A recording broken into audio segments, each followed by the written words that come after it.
এটাই মায়ার সংসার। কি ব্যাপার, হঠাৎ খুব ঠান্ডা ঠান্ডা লাগছে কেন? ওই যে বলেছিলাম জ্বর। এখন তো তাই মনে হচ্ছে। আচ্ছা, তুমি না বলেছিলে তোমার কাছে প্যারাসিটামল আছে? তত তাড়াতাড়ি খাই। শিওর, আপনি দাঁড়ান, আমি এক্ষুনি আনছি। হোয়াট? তুমি গাড়ি ঠিক করোনি? না। এটা কোনো কাজ করেছো মামা? কেন, কি হয়েছে? আস্তে লাগছে তো। তোমারও তো স্বাধীনতা আছে, নিজস্ব ইচ্ছা শক্তি আছে, মানুষের সাথে চলার প্রয়োজন রয়েছে। অকালে তো তুমি হাসছো কেন? কি তোমার সমস্যাটা কি জানো ফাইরুজ? তুমি পরিশ্রমী। বুড়ো বয়সেই তো যত রকমের ভীমরতি হয়, তা তোমারও যে সেই রকম কিছু হয়নি তা আমি বুঝবো কি করে? বলা নেই কওয়া নেই, একটা মেয়ে ধুম করে বাসায় এসে উঠলো। মেয়েটা একটা অসহায় সিচুয়েশনে পড়েই তো এই বাসাতেই উঠতে হলো। কার কখন কি পরিস্থিতি হয় কেউ কি বলতে পারে মীরা? হ্যাঁ, আমাদের নিজেদেরও তো এরকম হতে পারতো। মনে করো যে আমাদের একটা মেয়ে থাকতো, তার যদি এরকম। খবরদার বললাম, আমাকে কোনো রকমের ইমোশনাল ব্ল্যাকমেল করার চেষ্টা করবে না। আমার কোনো মেয়ে নেই, আমার 3টা ছেলে, আর থাকলে আমি আমার মেয়েকে এই ধরনের পরিস্থিতিতে ঠেলে দিতাম না। মীরা, আমার মনে হয় কি জানো, অতিরিক্ত গরম পড়ছে তো, তোমার পেট মনে হয় নড়বড়া হয়ে গেছে। বয়স হলে এরকম হয়। একটা বেল এনে দিই, কি বলো? বেল দিয়ে আমি কি করব?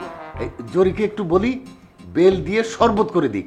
তুমি বেলের শরবত খেলে পরে দেখবা তোমার পেট ঠান্ডা হয়ে গেছে, মাথা ঠান্ডা হয়ে গেছে। আর পেট ঠান্ডা মানে জগৎ ঠান্ডা।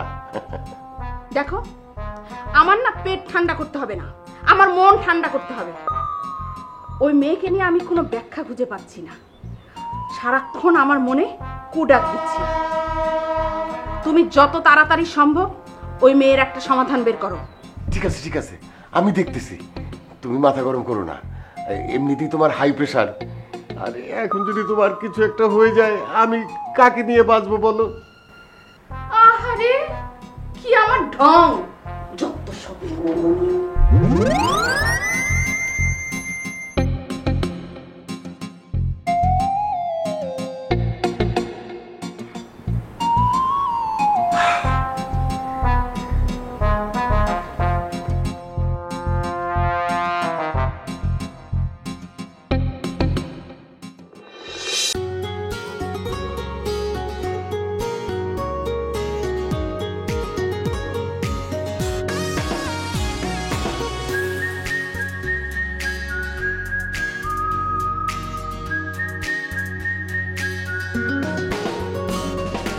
একই সাথে বেঁচে থাকা, হাসি কান্না সুখে ঢাকা।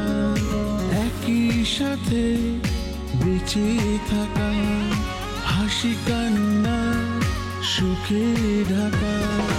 এই হলো যে সম্ভার, জয় পরাজয় ভাগাভাগি, অকারণে রাগারাগি। এটাই মায়ার সংসার, এটাই মায়ার সংসার। ইনি ইরাজউদ্দিন চৌধুরী। চৌধুরী পরিবারের সবচেয়ে বড় সন্তান তিনি। স্ত্রী ও 3 সন্তান নিয়ে ভদ্রলোকের পরিবার। ইনি ইরাজউদ্দিন চৌধুরীর সহধর্মিণী মীরা। ইনি ইরাজউদ্দিন চৌধুরীর বড় সন্তান আতিক চৌধুরী। আতিক সাহেবের স্ত্রী মিলা। আবির চৌধুরী ইরাজউদ্দিন সাহেবের মেজ ছেলে। ইনি আবির চৌধুরীর স্ত্রী লামিয়া। বিয়ের এতদিন পরেও নিজেকে সে চৌধুরী পরিবারের সাথে খাপ খাওয়াতে পারেনি। ইরাজউদ্দিন চৌধুরীর ছোট ছেলে নাম আসিফ, পড়াশোনা শেষ করে বেকার বসে আছে। জরি ইরাজউদ্দিন চৌধুরীর বাড়ির গৃহকর্মী। মিতু পলায়নরতা এই মেয়েটির নাম আপাত দৃষ্টিতে মিতু। দ্বিতীয় পরিবার রেজাউল চৌধুরী। ইনি ইরাজউদ্দিন চৌধুরী সৎ ভাই, চৌধুরী পরিবারের মেজ সন্তান। রেজাউল চৌধুরী সাহেবের একমাত্র আদরের কন্যা। ফারিয়া জীবনের একমাত্র লক্ষ্য বাবার মতোই বিচক্ষণ একজন ব্যবসায়ী হয়ে ওঠা। ইনি খায়রুল, রেজাউল চৌধুরীর একমাত্র শ্যালক। খায়রুলের স্ত্রী আমাদের কাহিনীর জটিল চরিত্র। তৃতীয় পরিবার ইলিয়াস চৌধুরী। ইনি ইরাজউদ্দিন চৌধুরী সৎ ভাই। পরিবারে সবার ছোট। সাদা চোখে ভদ্রলোককে একজন বিজনেসম্যান মনে হলেও তার কাজকর্ম আসলে অন্ধকার জগতের সঙ্গে কানেক্টেড। ইলিয়াস চৌধুরীর স্ত্রী ফারজানা সহজ মানুষ। তোরা ইলিয়াস চৌধুরী একমাত্র ছোট বোন, শহরের নামকরা প্রাইভেট ভার্সিটির স্টুডেন্ট। একমাত্র ভাইকে সেও ভালোবাসে খুব। চতুর্থ পরিবার অর্ক পড়াশোনা শেষ করে বেকার, হন্যে হয়ে চাকরি খুঁজে বেড়াচ্ছে, কিন্তু ইট কাঠের এই নিষ্ঠুর শহরে সুবিধা করে উঠতে পারছে না। রাবেয়া অর্কের মা, ভদ্রমহিলা, সারাক্ষণ ছেলের ভবিষ্যৎ চিন্তায় অস্থির হয়ে থাকেন।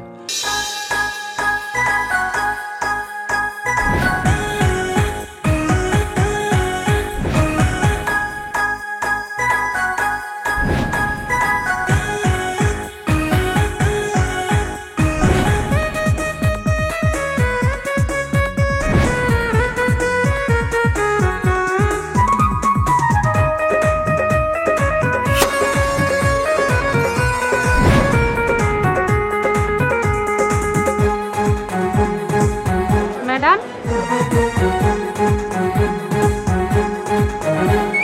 ম্যাডাম, বস বলেছেন আমরা যেন আপনার সঙ্গে ভেতরে যাই। ভেতরে কেন? স্যারের আদেশ। না, দরকার নেই। কিন্তু ম্যাডাম, এটা আমার ভার্সিটি, এখানে কোথাও কোনো প্রবলেম নাই। ম্যাডাম, আপনি তো জানেন স্যার কিছু আমাদের আদেশ করলে। জানি, আপনাদের স্যার কিছু আদেশ করলে সেটা শিরোধার্য করতে হবে, তাই না? জি ম্যাডাম, আর সে কারণেই। আমি কে জসিম ভাই? আপনি? হ্যাঁ আমি। স্যারের ছোট বোন। শুধু ছোট বোন? না ম্যাডাম, অনেক আদরের ছোট বোন। সুতরাং বস কোনো আদেশ করলে সেটা বসের ছোট বোন কিভাবে দেখে সেটাও আপনাদের ভাবতে হবে কিন্তু। তো আমার একটা আঙুলের ইশারায় আপনাদের কি অবস্থা হতে পারে সেটা নিশ্চয়ই আপনারা জানেন। জি ম্যাডাম। সো আমি যেভাবে বলছি আপনারা সেভাবেই কাজ করেন, কারণ আপনার বস তো আর ওখান থেকে এসে দেখতেছে না যে আপনার ভিতরে আমার সাথে যাচ্ছেন কি যাচ্ছেন না, আপনারা আপনাদের ডিউটি করছেন কি করছেন না, সেটা মাত্র আমি জানি। সো আমি যেভাবে বলি সেভাবে শুনুন, এটা আপনাদের ভালো হবে। Right madam. তাহলে এখন আপনাদের বস কল করলে আপনারা কি করবেন? Your boss is calling, receive করো। আসসালামু আলাইকুম বস। জি জি জি জি জি বস, ভেতরেই আছি। না না boss, all is okay, everything is clear. জি বস, ওকে ওকে বস, আসসালামু আলাইকুম। দারুণ কাজ দেখিয়েছো। সামনে আমার পক্ষ থেকে সারপ্রাইজ গিফট থাকবে। এরকম ভালো কাজ করতে থাকলে আমার পক্ষ থেকে আর অনেক সারপ্রাইজ পাবে। ওকে, গুড গোয়িং। কিন্তু ম্যাডাম, বস যদি জানতে পারে তাহলে তো আমাদেরকে আস্ত রাখবেন। আর তুমি যদি আমার কথা না শোনো তাহলে?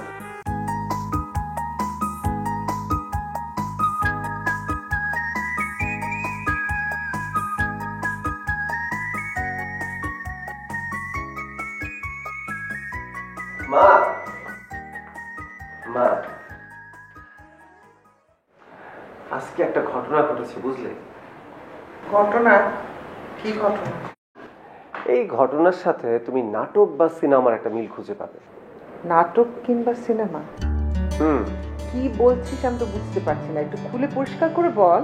আচ্ছা, আমি তোমাকে পরিষ্কার করে বলছি। নাটক বা সিনেমা কি হয়? নায়ক চাকরির জন্য হন্য হয়ে ঘুরছে, কিন্তু সে চাকরি পাচ্ছে না। রাস্তায় একটা ধনী ব্যক্তির গাড়ি নষ্ট হয়, নায়ক সেই গাড়ি ধাক্কা দেয়, তারপর স্টার্ট নেয়। তারপর কি? এক্সকিউজ মি, জি বলুন। যদি কিছু মনে না করেন আমি কি আপনার কাছে একটু হেল্প চাইতে পারি? প্লিজ উঠুন।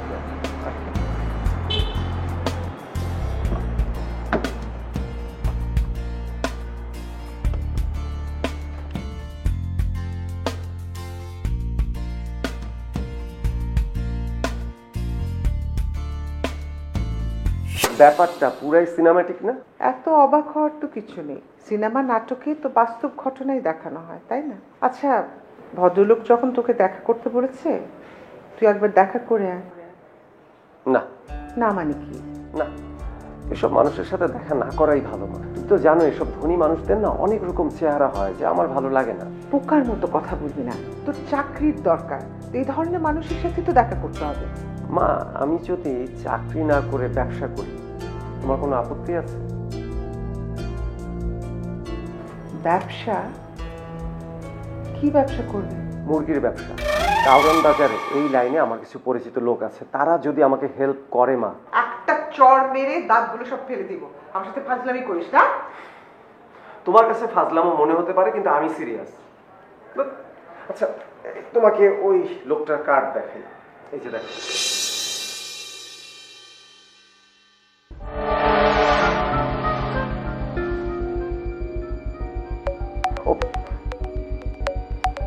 মা, আমার একটা ফোন এসেছে, দাঁড়াও একটু কথা বলে আসছি। হ্যালো। এই এই এদিকে না, সব দোষ তোর। তোর কারণে এই ঝামেলা, তোর কারণে সব দোষটাই তো। হ্যাঁ, সব দোষ আমার। আর আপনি ধোয়া তুলসীর পাতা। আপনি যে সেই সময় টানার জন্য বাইরে গেলেন, সেটা কিছু না। এই হারামি, আমি কি সাথে গেছি? আমার না হলে নিঃসাহস আমি একটা টান দিতে গেছি, তুই ডিউটি থেকে গেলি কে? তোর কোন বেড়া উঠছিল? ও আচ্ছা, আপনার বেড়া উঠছিল আর আমাদের পেয়ারা উঠছিল না। এই শোনেন, আপনার যদি বেড়া উঠে তাহলে আমার আরো বেশি উঠবে, কারণ আপনার থেকে শরীর আমার কোনো অংশ কম না। দেখ পিন্টু, তুই যদি আমার বেআইএসকে না হইতে তাইলে কিন্তু আমি তোরে কি করতি আমার এসব আমি না কোনে রাখছি। আমারে চেতাইস না পিন্টু, আমারে চেতাইলে কিন্তু ভালো হইব না, আমি কইতাছি। এই যে মিন্টু বিয়াই, দেখ এসব পালথালের হুমকি আমারে দিবি না। এসব হুমকি আমার নিচে থাকে। কি মনে করছ আমারে? কি করতেছস? না, আমার মাথা ঠিক নেই। তুই আমার কথাটা খালি শোন। হামিদ বসের লাগে আমি অনেক দিন ধরে আছি, কোনোদিন আমার একটা কথা কইতে পারে নাই। আজকে তোর লাইগা আমারে সে অনেক কথা কইতাছে। একটা টিপতে মরে। আরে বিয়াই, পিস্তলটা নামান, আমি কথা বলতেছি। নামান নামান। বিয়াই, তুই একটা কথা কই। কি? এই যে আজকে হামিদ বসের লাইগা নিজের জীবন বাজি রেখে চলতেছ, একদিন ঠিকই দেখবি ওই হামিদ বস তোরে নিজ হাতে গুলি করে মারছে। হ্যাঁ, তোরে কইছে। শোন, এসব 2 নম্বর লোকদের না বুক পিট নাই, তুই কিন্তু ওদের চিনোস নাই। বাহ, আমি এতদিন থাইকা চিনি নাই, আর তুই কালকে এই চিনা ফেলাইছস না? সিনসি, আর সিনসি বলেই তোরে আমি কইতেছি। এই তোর ওই পেঁচাইলা মুখটা বন্ধ করবি, না হইলে কখন কোথায় তুই লাশ হইয়া পড়ে থাকবি আমিও কইতে পারবো না। আমার লাশ ফালানো এত সোজা না, আমার কাছে কিন্তু মাল আছে। স্যার, মালটা নামা স্যার। ছাড়তে আসি তোর বসরে বলিস এরকম মার্কা বস আমি ভয় পাই না, এসব আমার নিচে থাকে। বসাইছে মালটা সামনে দেন, নামা বসাইছে মালটা সামনে দেন, নামা পিছিয়ে নিস না।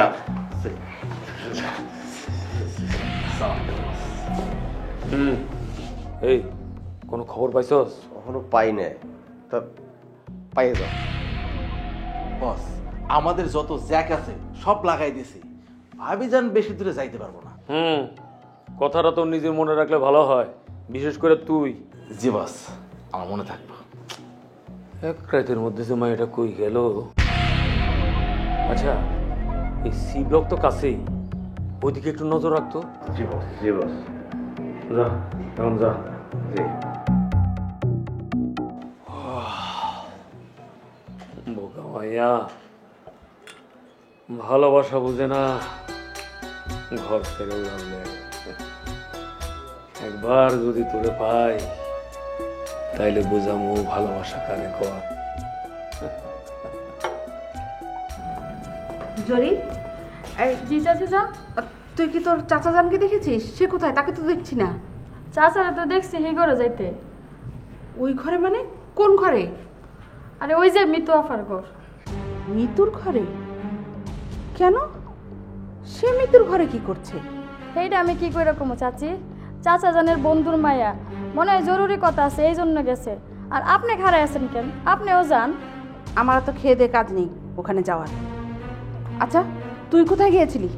আমি এবার কই যাবো?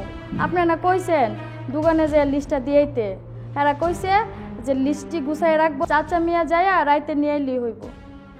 না না, তোর চাচা রাতের বেলা যাবে না, তুই নিজে গিয়ে সব কিছু নিয়ে আসবি। আপনি কইলে তো আমার যাইতে কোনো আপত্তি নাই, আপনি কোন আমি এক্ষুনি যাই। আচ্ছা, তুই তো ওই মেয়েটার সাথে মিশেছিস, মেয়েটা কেমন রে? কেডা? মিতু আফা?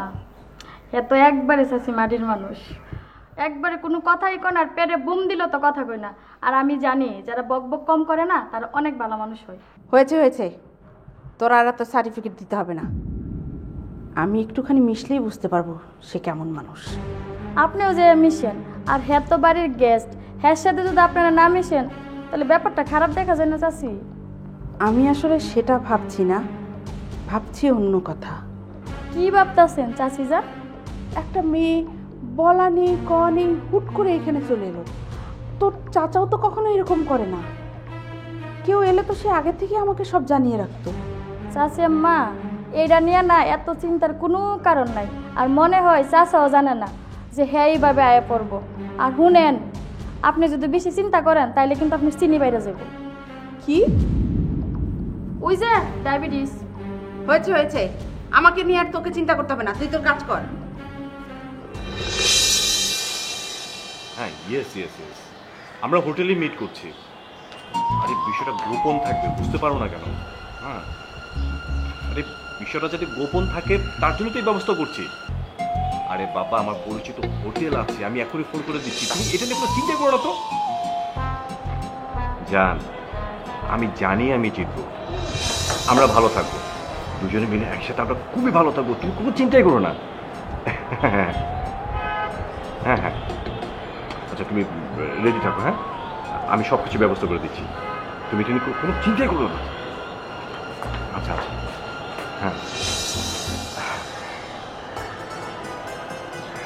জান, আমি জানি আমি জিতবই, আমরা ভালো থাকবো, তুমি আমরা একসাথে ভালো থাকবো। আবির, ভাইয়া, এটা তুমি কি করতেছো? আমার সাথে এত বড় বেইমানি তুমি করতে পারলে? ছি ভাইয়া, ছি। আমার নিজেরই তো ভাই হিসেবে ভাই পরিচয় দিতে না লজ্জা করতেছে। মনে হচ্ছে একটা পাতলা সুতা গলার মধ্যে দিয়া অন্তত সুইসাইড না করলো আত্মহত্যা করি। আচ্ছা ভাবি যদি এখন রাগ করে ছাদ থেকে পড়ে মরে যায় আর কালকে পুলিশ এসে তোমাকে আমাকে আমার দিকে ছাড়বে, বলো কি মনে হয় তোমার? আচ্ছা তোর এসব কি বলতেছিস আসিফ? আমি কেন লামিয়াকে ধোকা দিতে যাব? আরে বাবা, আমি তো ফোনে কথা বলছিলাম, এখানে দোষের কি আছে সেটা তো বুঝলাম না। হ্যাঁ, তুমি তো ফোনে কথা বলছিলে চুপি। আসিফ আমাকে ডেকে আনলো, তাই না আমি শুনতে পারলাম। আর এসে যা শুনলাম, ছি, নিজের কানকেই তুমি বিশ্বাস করতে পারছি না। তুমি একা না ভাবি, আমিও নিজের কানে যা শোনা সব শুনে ফেলছি। আমি কান পরিষ্কার করছি 2 দিনও হয় নাই। এই জন্যই বলে যে চোরের 10 দিন আর ভাবির 1 দিন, তাই না ভাবি? আরে কথাটা ভাবির একদিন না, গৃহস্থের একদিন। একটা কথাও ঠিকঠাক বলতে পারো না, কি পড়াশোনা করছো আল্লাহ জানে। বাদ দাও আবির, তাই বলে তুমি আমার সাথে এরকম বিশ্বাসঘাতকতা করতে পারলে? আবির, আমার মধ্যে কি এমন কমতি আছে যে তুমি আরেকটা মেয়ের সাথে? না ভাই, ভাবির কিন্তু কোনো কিছু কমতি নাই। এত সুন্দর একটা ফিটফাট ভাবি, আর তুমি ভাবিরে বাদ দিয়ে অন্যদিকে কোন নজর দাও, এটা কি ঠিক? তোর না একটা থাপ্পড় দিয়ে কান্নাপটি গরম করে ফেলাবো। হ্যাঁ, একটা ঝামেলা পাকে এখন বড় বড় কথা বলতেছিস না? সামনে থেকে দূরে যা। তাতে আমার কি? তোমাদের ঝামেলা তোমরা সামলাও, আমার তো এখানে করার কিছু নাই। আচ্ছা ভাইয়া, একটা কথা বলবা, ওই যে তোমরা দুজন যে হোটেলে উঠবা প্ল্যান করলা না, ওইটা কি 5 স্টার হোটেল? না মানে ওই যে ফোনে যে প্ল্যান করতেছিলা যে হোটেলে থাকা আর কি। আল্লাহ গো, হোটেল! আল্লাহ, তুমি আমার কি সর্বনাশ করলে এটা? মানে তুমি না না বুঝে রাগ করতেছো। আচ্ছা শোনো, আমি এখানে দাঁড়িয়ে কোনো মেয়ের সাথে কথা বলছিলাম না। আসিফ হারামজাদা যা শুনছে ভুল শুনছে, সেটা শুনে তুমি এরকম উত্তেজিত হয়ে যাচ্ছ। কিন্তু আমি তো নিজের কানে শুনেছি তুমি কাকে চুমু দিচ্ছিলে, সেটাও কি মিথ্যা আবির? আরে বাবা ঠিক আছে, তুমি যেটা দেখেছো মানে আমার চুমু দেওয়াটা এটা ঠিক আছে, কিন্তু কাকে দিয়েছি সেটা তুমি দেখবে না। আচ্ছা দেখো, এই দেখো আমি কাকে চুমু দিয়েছিলাম, দেখো এটা কে বলো? হ্যাঁ, এটা কে? এটা অন্য কোনো মেয়ে? কিন্তু হোটেল। আচ্ছা এবার তাহলে বিষয়টা আমি তোমাকে খুলে বলি। আমাদের কোম্পানির নতুন একটা ডিল ফাইনাল হয়েছে, মানে কন্ট্রাক্টটা ফাইনাল কি একেবারে আমরা পেয়ে গেছি বলতে পারো, কিন্তু বিষয়টা একেবারে গোপনীয়। তাই আমার যে পার্টনার, সেই পার্টনারের সাথে আমরা প্ল্যান করছিলাম যে গোপন একটা মিটিং করা যায় কিনা, সেজন্যই আমি হোটেলটা চুজ করেছি। আর তুমি কি থেকে কি বলতেছো বলো তো? আমার চরিত্রে একটা বাজে একটা কথা বলে ফেললাম আমার নিয়ে। আচ্ছা আমার কথা যদি তোমার বিশ্বাস না হয়, তুমি এক কাজ করো, আমি ফোন দিচ্ছি, তোমার পার্টনারের সাথে কথা বলো। না, আমার কোনো পার্টনারের সাথে কথা বলার দরকার নেই, আমি আমার স্বামীকে বিশ্বাস করি। এই তোমার লক্ষ্মী বউ। শোনো, এই কন্ট্যাক্টটা পাওয়ার পর আমার কাছে মনে হচ্ছিল তুমি আমরা দুজনেই খুব ভালো থাকবো। এই জন্যই মানে তোমার ছবিটা বের করে চুমো খাচ্ছিলাম, তুমি তো আমার সামনে ছিলে না, তাই ছবিটা কি চুমো খাচ্ছিলাম। থাক, আর তোমাকে ছবিতে চুমু দিতে হবে না। জ্যান্ত বউ চোখের সামনে দাঁড়িয়ে আছে আর উনি ছবিতে চুমু। আমি একটু ভুলেই গিয়েছিলাম যে হাত বাড়ালে আমার একটা জল জ্যান্ত বউ আছে। আমি কেন ফোনে চুমু খাবো?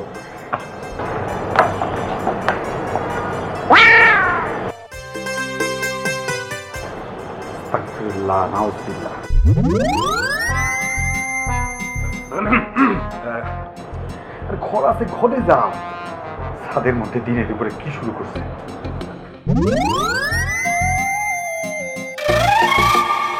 খাবো আপনার হাতে। চলো আমরা যাই।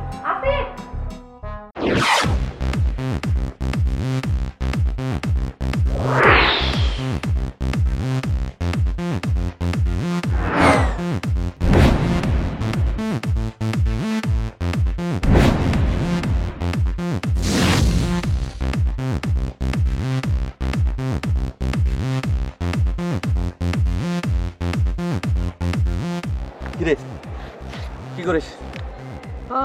হোয়াট উইল ডু, তোর জন্য ওয়েট করতেছিলাম। ক্লাসে যাবে না? তুই ছাড়া আমি কখনো ক্লাসে যাই?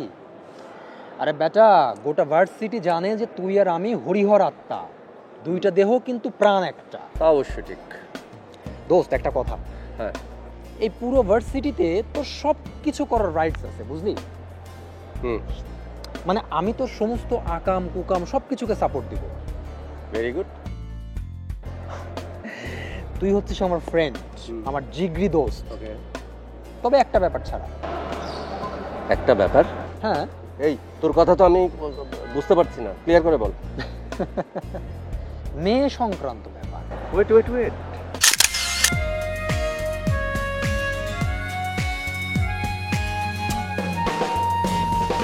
ভালোবাসার মিষ্টি মধু শাসন তোমার সাথে কথা বলাটাই আমার অন্যায় হচ্ছে। জড়িয়ে আছে একই আর হ্যাঁ, বাসায় নতুন গেস্ট বাঁধন। ইয়াং ছেলেরা মুরব্বীর দিকে পাত্তা দিতে চায় না, কিন্তু এই ছেলেটার ব্যাপারটা একটু ভিন্ন। বাপ রে, এত অল্প সময় তুমি এত কিছু জাজ করে ফেললে পাপা। মা, এই চোখ দুটোকে তো তুই তো অবহেলা করতে পারিস না। এই চোখ দুটো হচ্ছে জহরি চোখ। এই নিয়ে জীবনে উপসংহার, জয় পরাজয় ভাগাভাগি, অকারণে রাগারাগি, এটাই মায়ার সংসার, এটাই মায়ার সংসার।